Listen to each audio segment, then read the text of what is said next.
Muy buenos días. A continuación te voy a compartir acerca del extracto de un documento científico.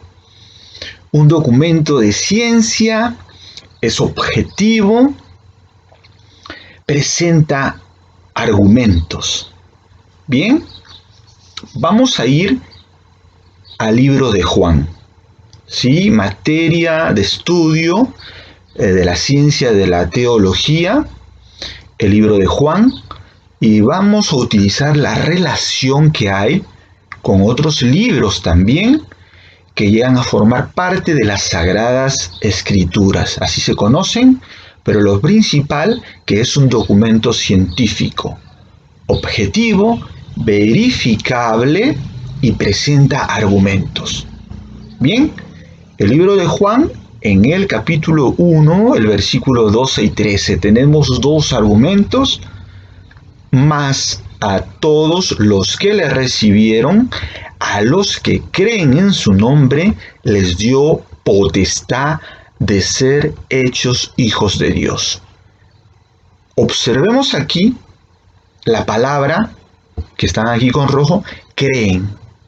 El creer es una actividad consciente, ¿sí? Las mismas escrituras lo definen como la convicción de lo que se espera, ¿sí? La convicción es una actividad consciente fundamentado o basado en algo, ¿verdad? En este caso, la inspiración de las escrituras viene a ser una persona llamada Jesucristo, que por medio de la ciencia se corrobora, se demuestra, se valida que fue un personaje histórico. La historia lo dice, la cronología vivió, existió. Ya tenemos la ciencia que avala esto, tenemos también evidencias, tenemos testigos que anduvieron con Jesús. Uno de ellos es Juan, aquí lo tenemos presente, que es su escrito. Y otro de las evidencias es también los historiadores escribieron acerca de Jesús. Tenemos Plinio el Joven, Tácito, Suetonio, y que no necesariamente fueron cristianos, pero fueron historiadores contemporáneos a Jesús. Bien, entonces hay evidencias, ¿verdad?, objetivas. Otra de las palabras, potestad. ¿Sí? Aquí en el primer versículo, la potestad. ¿Qué es una potestad? Es una autoridad. Este es un término legal, un término jurídico. Es autoridad, dominio, ¿verdad? Poder de ser hechos hijos de Dios. De ser hechos hijos de Dios. Aquí paramos un momentito. Entonces, ¿no somos hijos de Dios al venir ya a este mundo con el nacimiento de nuestros padres? Es la pregunta. Seguimos. Juan 1:13. Los cuales no son engendrados de sangre. Oh, entonces aquí nos está respondiendo a la pregunta que acabamos de hacer. No son engendrados de sangre. O sea, no son hijos de Dios, no somos hijos de Dios al venir a este mundo, ¿verdad? Engendrados de sangre, por nuestros padres, ¿verdad? Todo eso también se puede explicar desde la biología, desde la endocrinología, desde diferentes ciencias y disciplinas, ¿verdad? Ni de voluntad de carne, ni de voluntad de varón. Las voluntades tienen que ver con el pensamiento, ¿verdad? Con el alma, con el pensamiento. Bien, con las emociones también. Pero no tiene que ver con esto con el ser hijos de Dios. Y aquí finalmente tenemos sino de Dios. Estas tres palabras, sino de Dios. está explicado entonces, no por este primer nacimiento, sino de Dios. Las Escrituras nos enseñan también acerca de este nacimiento. En diferentes partes de las Escrituras, en el Nuevo Testamento, se habla de este nuevo nacimiento. Y estos pasajes, estos versículos, estos capítulos están relacionados en los diferentes libros. Bien, te voy a mostrar a continuación unas imágenes que van a ilustrar esto, ¿sí? Para poder nosotros poder comprender mejor acerca de estos dos argumentos, ¿sí? Cristo, cuando estuvo en la tierra, Él enseñó de muchas formas, por medio de parábolas, por medio de alegorías, por medio de metáforas, ¿sí? Presentando argumentos. Él lo que hacía es presentar argumentos, ¿sí? Que luego ya también el apóstol Pablo ha llegado a escribir muchos libros en el Nuevo Testamento y comienza a explicar acerca de estos argumentos. Él le llama también los misterios de Dios, los misterios de Cristo, que están encerrados en Cristo, que es fuente de toda sabiduría, de todo conocimiento, de toda ciencia, de todo poder, Jesús. Muy bien, acá entonces te presento lo siguiente. La pregunta, ¿cómo somos hechos hijos de Dios? Ante esta pregunta, dos alternativas te comparto aquí. Engendrados de sangre. Ya vimos por los argumentos de las Escrituras que no es por este primer nacimiento, ¿verdad? Aquí venimos entonces con un cuerpo, ¿verdad? Con genes, neuronas, hormonas y demás, ¿verdad? Componentes del cuerpo. Y también por un alma, que el alma está compuesta de los pensamientos, las emociones, pero no. Este primer nacimiento no nos hace hijos de Dios. Dice las Escrituras, materia de estudio de la ciencia, de la teología, que esto no nos hace hijos de Dios. Vamos al segundo nacimiento. Engendrados de Dios al creer.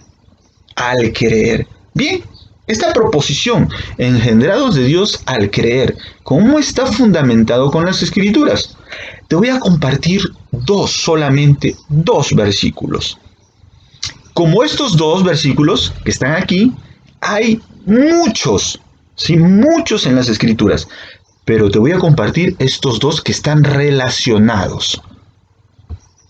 Engendrados de Dios al creer. ¿Al creer en qué? En el Evangelio de Cristo. ¿En qué es el Evangelio de Cristo? Vamos brevemente a Juan 3:15.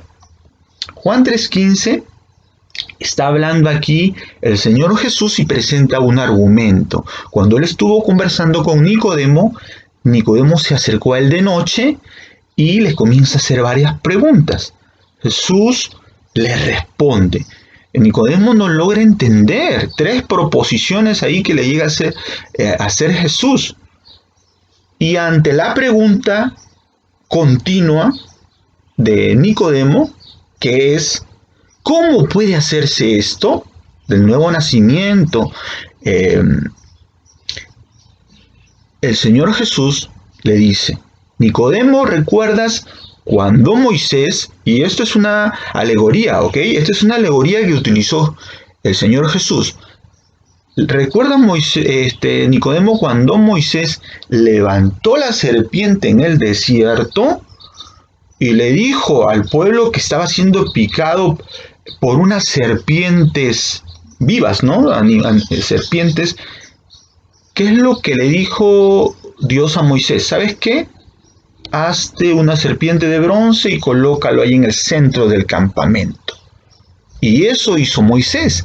Hizo una serpiente grande de bronce y lo colocó en un poste al centro del campamento, en el centro del campamento.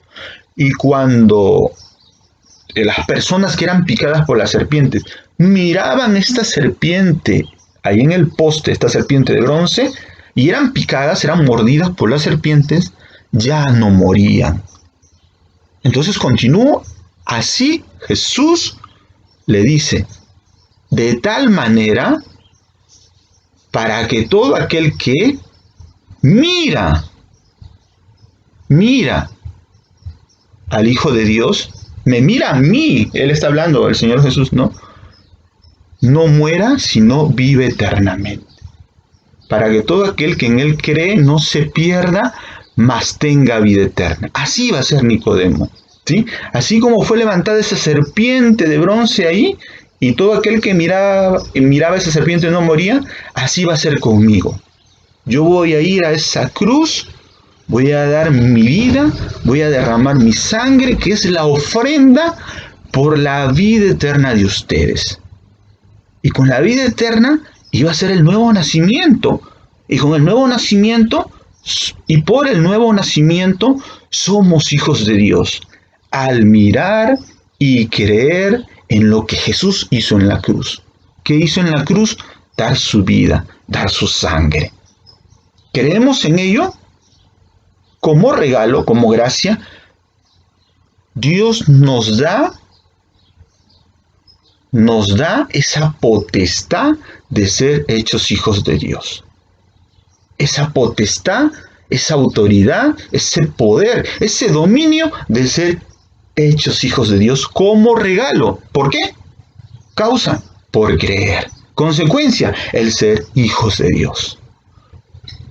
El otro pasaje que te quiero compartir está en Efesios. Efesios, una carta llena de muchos argumentos también, de mucha enseñanza. Lo escribió el apóstol Pablo, Efesios 1:13. ¿Qué dice Efesios 1:13?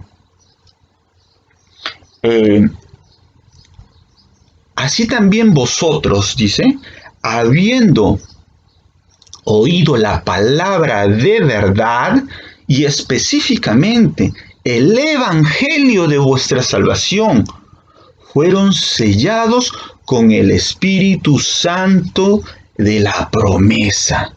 Una vez más, entonces el apóstol Pablo dice, ustedes, refiriéndose a los efesios, y los efesios no eran el pueblo judío, era el pueblo al que Pablo le estaba llevando el evangelio de Cristo. Eran los pueblos extranjeros, así como también nosotros, los pueblos extranjeros. Bien, entonces Pablo le dice, ustedes han oído la palabra, el evangelio que yo les estoy llevando. Antes el evangelio se llevaba de forma oral, pero ya con los escritos, luego el invento de la imprenta, ha podido llegar a diferentes partes del mundo, ¿verdad? Abarca casi todo el mundo ya el evangelio. Entonces dice Pablo, ustedes habiendo oído la palabra de verdad y específicamente el evangelio de Cristo, el evangelio de su salvación, habiendo oído y habiendo creído en él. Ojo, acá está la palabra. Así dicen las escrituras, habiendo creído en él. Esta actividad consciente, ¿sí? De creer por las evidencias que existen, ¿verdad? Por las evidencias que existen, dice Pablo, fueron ustedes sellados con el Espíritu Santo de la promesa. ¿Qué significa esto? Hay acá otro o algo nuevo que aparece, y no tan nuevo, pero bien, los que recién lo han escuchado, por el Espíritu Santo fueron sellados. Está relacionado con el nuevo nacimiento, está relacionado con la vida eterna, está relacionado con ser hijos de Dios. Pero todo este paquete de información que te estoy compartiendo, ¿dónde se adquiere? Como gracia, ¿dónde? Al mirar la cruz, la ofrenda. ¿Recuerdan cuando miraban a la serpiente de bronce en la antigüedad? Ahí cuando les levantó Moisés, cuando Moisés les levanta esa serpiente de bronce, así con Jesús, levantamos la mirada, miramos a Jesús por la predicación del evangelio y creemos que Cristo vino a morir, a derramar su sangre por nuestros pecados, para darnos vida eterna, para ser hijos de Dios. Todo este paquete lo recibimos gratis, por gracia. Pero vayamos al tema que estamos trabajando acá, que estamos estudiando y analizando. Recibimos la potestad de ser hijos de Dios, tal y como lo menciona aquí los argumentos, ¿no? Les dio potestad de ser hechos hijos de Dios. Esta es una consecuencia. ¿Cuál es la causa? Creer en su nombre. ¿El nombre de quién? De Jesucristo. Muy bien, hemos compartido aquí estos dos argumentos importantes para nuestra vida, porque nos van a permitir tener una esperanza de eternidad. Va a llenar un vacío existencial en el ser humano. El ser humano cuando está ahí a punto de partir, ¿sí? A punto de morir, en otras palabras, no sabe qué va a ocurrir, ¿verdad? Porque hemos estado tan afanados a este mundo, a nuestras actividades en esta vida, entonces tan afanados que cuando nos toca partir, pues no sabemos qué va a ocurrir allá en la eternidad. Ya estamos a segundos de partir, a minutos, a horas de partir. Bien, estos son los argumentos de eternidad. Estos son los argumentos de eternidad. Es el Evangelio de Jesucristo, que forma parte de las evidencias objetivas, verificables y demostrables que tenemos, que son las Sagradas Escrituras, que en estos tiempos, por medio de la ciencia, el conocimiento científico, el método científico, se pueden explicar y validar. Bien, te animo a leer las Escrituras, ¿sí? Es un documento importantísimo de eternidad, que trasciende. ¿Y que nos trajo como regalo el Hijo de Dios? Su nombre, Jesucristo. Jesús resucitó y está sentado a la diestra del Padre. ¿Sí? Ahí está, Él resucitó, ascendió a los cielos y está sentado a la diestra del Padre. Esto también lo dicen las Escrituras. Bien, que Dios te bendiga en el nombre de Jesucristo nuestro Señor.